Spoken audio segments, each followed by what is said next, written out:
Alright, today we are lacing a wheel, and I thought I'd take you through this because this is one of those jobs that seems to be, people seem to think that it's like fucking witchcraft to do this kind of stuff. It's not, it's basic, it's just methodical. There are processes you have to go through, and there are steps you can, or things you can do to make it easy for yourself when you come to this point. So I'll just talk you through what I did. Before you even take the wheels off the bike, it's important just to measure either side of the swing arm or the forks, and just make sure you know how much it's supposed to sit, how much clearance you've got either side, so that when you go to put it back on again, it matches, you know, and it's run in the centre. A lot of the times with rims and hubs, they don't sit dead in the centre like this. They'll actually be slightly one way or the other. So you can't just rely on the fact that you lace them up in the middle and it's going to come out where you need it. So do your homework first. A few safety things that you should probably be looking at. Make sure it's a rim that's supposed to go with the hub. I've seen it happen too many times where people do things like, I mean, for this old classic stuff, it happens a lot where someone puts like a Harley rim onto an Indian, or you know, or a British bike or something like that, because they want that fat tyre look on a bike, or choppers and things like that. People do it. They've got to be compatible, man. I'll show you why. The rim where the nipples go through, they have a special angle that they're designed to work at, and every one of them is designed to correspond with one of the spokes that come in.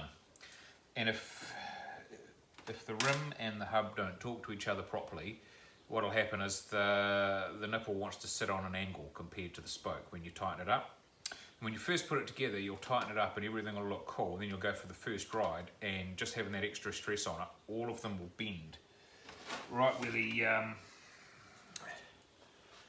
the nipple meets that. They'll come back and they'll be bent, and they'll all be loose and they'll be weak at that point. And then you crash and you fuck your bike, and wow, you had great looking rims for a short period of time before you fucking topped yourself. Right, on that happy note, I'll take you through what we're going to do here. So we've got brand new spokes, brand new nipples, brand new rims. This should be a cakewalk. So before you take it out, have your things measured. I generally take a photo here before I take it apart, so that you can actually see when it goes to go back together, you've got a reference of what it's supposed to look like. That just makes life easy. And also, if you look at the hub, there's generally wear marks of where the spokes came through before. So we'll get into it. I'll start lacing up. We'll do one side first, get that in, we'll flip the whole thing over, we'll put the other side in, we'll tighten everything up just initially, and then we'll get it on the bike, get it lined up, and we'll just do the final tighten up in there. Cool.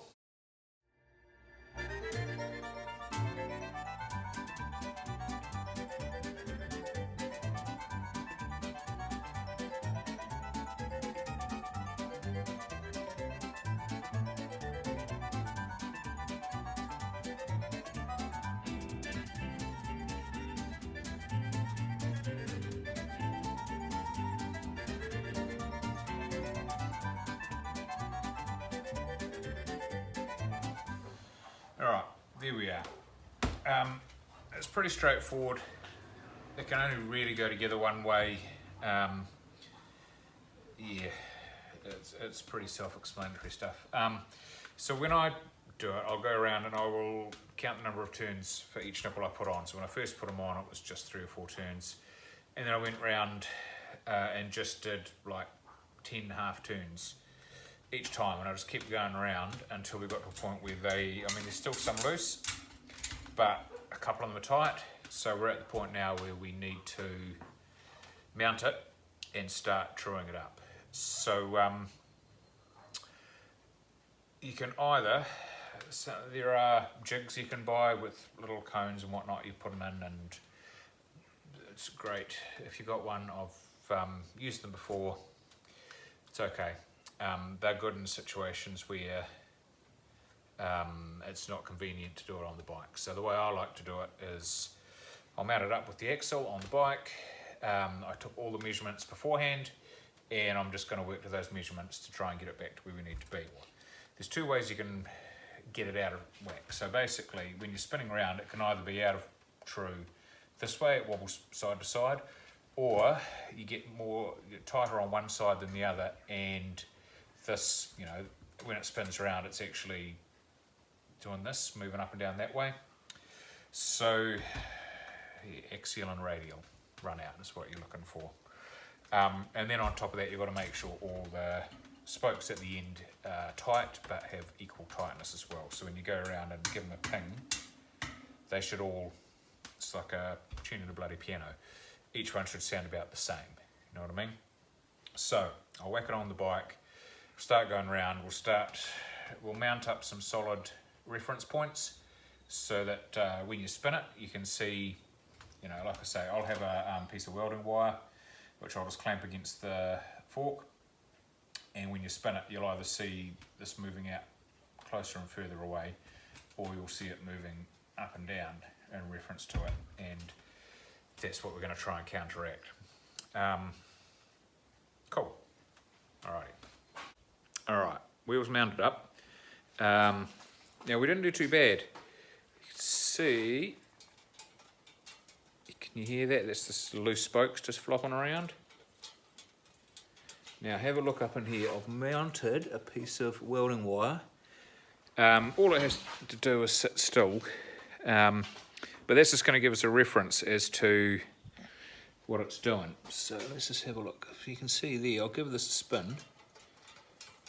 So counting the spokes in worked really well because our up and down isn't too bad, but you can see there's a fairly good wobble where it comes in and out. So the plan is now I've got the ruler, and what we do is we just double check from here. Like I say, I measured all of this when I took it apart, and it's just even on both sides. So we'll come around that side, we'll do the same thing at the same reference point. And yeah, what happens is if you find that your rim's got a little buckle when it goes this way, you tighten the spokes that pull that way, if you know what I mean. Well, probably best for to show you. We'll have a look. All right.